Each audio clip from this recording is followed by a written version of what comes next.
So what the hell is happiness and where does it come from? We hear that money doesn't buy happiness. How true is that? Well, if we don't have any money, you can't operate in modern life. If you look at Maslow's hierarchy of needs, the baseline is physiological needs. This is air, food, water, shelter, sleep. And we need money to get those things. Once that baseline is set, you can move on to the higher rungs of this pyramid. The second rung is you have safety needs. Money can also help you with the safety needs. You can move to a nicer neighborhood. You can get out of sketchy areas.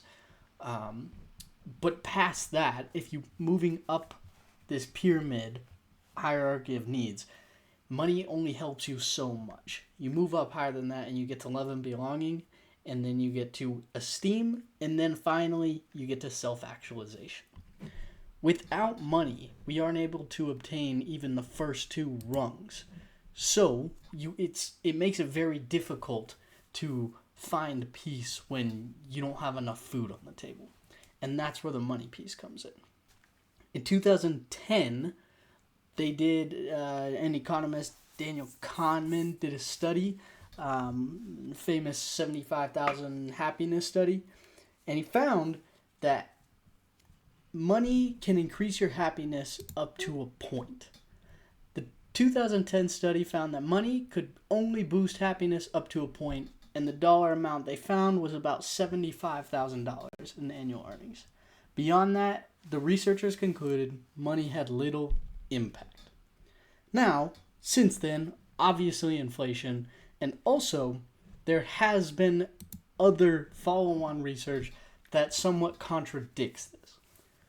Point being, we need money up to a certain point. But past that, it sort of depends on how we're spending the money. Later on, we'll get into how you can increase your own sense of well-being, and one of those ways is to help other people. And when you have more money, you can have more control over your life, more freedom, and it's easier to give back to other people, which can increase senses of well-being. Spending money on the wrong things, though, introduces this concept called the hedonic treadmill. The hedonic treadmill, hedonic meaning relating to pleasure, and they call it the hedonic treadmill. When I bought my first car, I bought this piece of crap, 2005 Dodge Stratus, for like $500, and I was over the moon. But 2 months later, it was just the same Dodge Stratus I was driving. And I needed something. I was no longer impressed. I was no longer excited to drive it. A couple months after that, I bought a 2008 Chrysler Sebring, which is a convertible, and it was sick. But come again, a couple months later, that becomes the new baseline.